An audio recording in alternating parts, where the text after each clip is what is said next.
My name is Jenny Tackett, and I'm a registered dietitian with Rock Valley Health. And today we're going to talk about setting SMART goals. So some of the topics I'll be discussing will be making SMART goals, having resolutions that you can keep, and then we'll also discuss something called the Dietitian's Cleanse.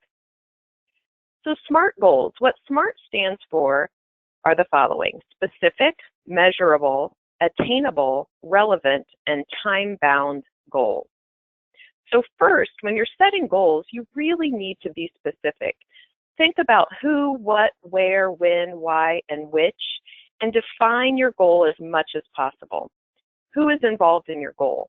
What is it that you're wanting to accomplish? Where are you going to get it done? Is it going to be at home, maybe at the gym, at work? Why are you doing this? What is the purpose to your goal? And which constraints or requirements do you have in order to reach your goal? So really brainstorm about the who, the what, the where, why, and which involved in your goal. Next, your goal needs to be measurable. So where are you starting and where are you going to? Can you track progress and measure the outcome? For example, if your goal is just to eat healthier, how will you know if you're eating healthier? But if you set a goal such as I'm going to eat 2 fruits every day, that's something that you can actually track. So how much, how many, and how will you know when your goal is accomplished? All right.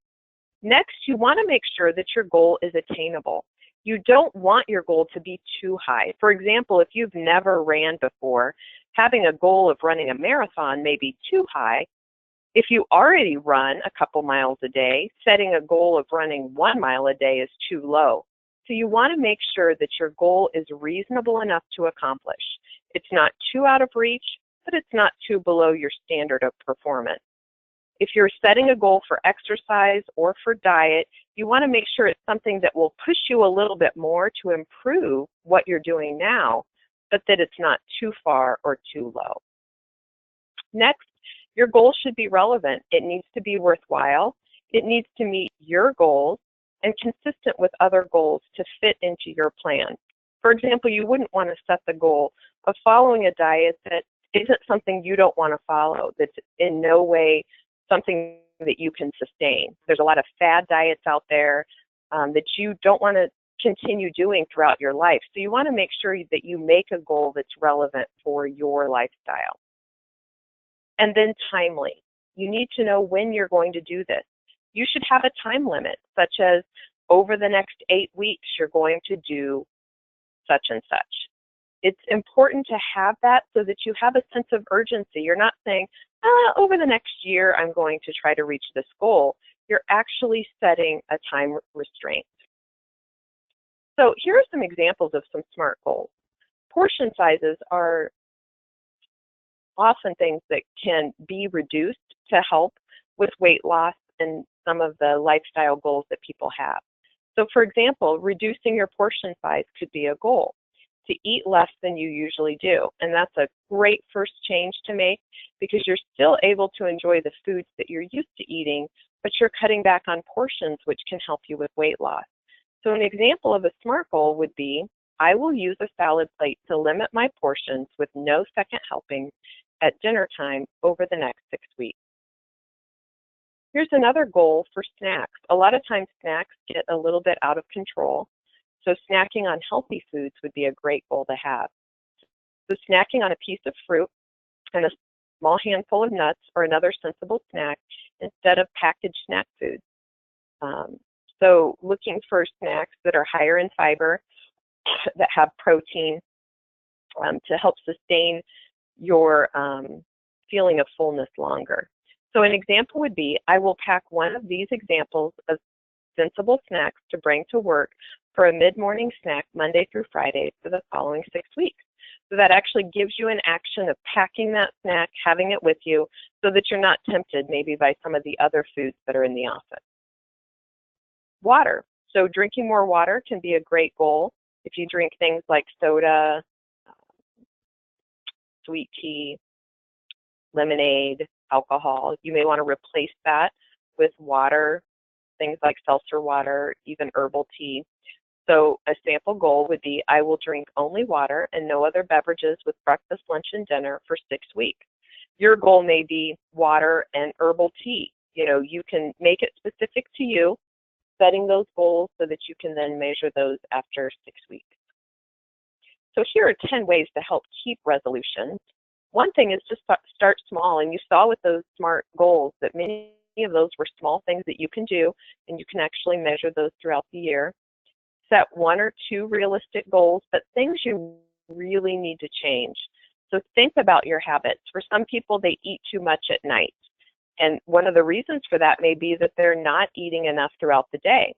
So setting the goal of fueling yourself throughout the day, but then also a goal of not snacking on unhealthy things at night would be really important for that person. Replace the old with the new. So for example, if you get a bag of chips from the vending machine, maybe you start bringing in 100-calorie pack roasted almonds and an apple for that snack instead. So you're replacing an old bad habit with a new healthier habit. Keeping a journal, whether you keep it online using an app like MyFitnessPal or Lose It, or if you just get a notebook and keep a journal of what you're eating, your exercise habits, can help you really see that progress that you're obtaining. You need to be patient. So change takes time, and you have to get into the habit of doing these new lifestyle habits and make them part of your lifestyle. Be aware of your motivation. So why are you doing this? To feel better, to fit into your jeans, to keep up with your children or your grandchildren, to have more energy. Those motivations can really keep you going. And be flexible. No one is perfect. You may have some slip-ups. Don't think negatively about that. Just get right back to those healthy habits. And really do reduce the negativity. People who think more positively tend to have more success with healthy lifestyle changes. Seek out support. Tell your family and your friends and your coworkers that you're making these changes. You may be surprised how many people will support you. Having other people aware gives you accountability. And give yourself permission to celebrate. After you reach a goal, let's say you've done that habit for 6 weeks every day, get a massage or go on a trip. Reward yourself, preferably without food, but with an activity that you enjoy.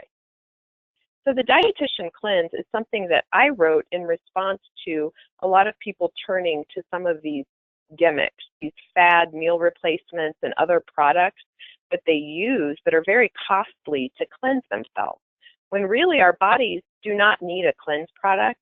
However, sometimes our life needs a good cleansing. So this really doesn't cost you anything, this cleanse. The first step, you cleanse your pantry. So go through your pantry, throw out all those unhealthy foods, things like chips and cookies and candies you may have from the holidays, and any other food that tempts you. Step 2 is to cleanse your refrigerator. Now, cleaning the refrigerator is not a popular task, but go through it, throw out the junk foods if you have lots of leftover pizza, soda, ice cream, and then clean out your refrigerator and you'll have plenty of space for those healthy foods. Next, clean up your grocery list. So the things we put on our list, avoiding those impulse buys, and make a grocery list that's plant-based. So lots and lots of fruits, vegetables, whole grains, beans, nuts, and seeds. Buy only lean meats in smaller portions, low-fat dairy products, low-fat cheeses, and then make your grocery list based on a week of healthy meals that you're planning. Look at your menu and your schedule and make sure that on busy nights, maybe you do a crock pot meal. Maybe you need to cook on the weekend so that you have food you can heat up during the week. Put that list of, or that menu of dinners on the refrigerator to remind you what to make each night. Step 4 is to stock your refrigerator with cut up vegetables in baggies or in containers that are ready to grab. Make a colorful fruit salad. If you buy grapes, wash them, put them in a bowl in the fridge. That will encourage you to grab those foods. So taking some time right after you get groceries to prepare those plant foods is important. And then the last step, cleanse your days and evenings of television. Go to the Y or other gyms, go swimming, go play basketball, bundle up and go for a hike. Find ways to move so that you're not just sitting. And if you are watching television, move throughout that. Move during the commercial breaks or get on your treadmill during your favorite Netflix show. Find ways to be more active. So just 5 steps, and don't you feel better? Doing that dietitian cleanse throughout the year to get yourself back on track. It's very easy to stray from healthy eating and exercise, and sometimes we need that reminder. So start it today.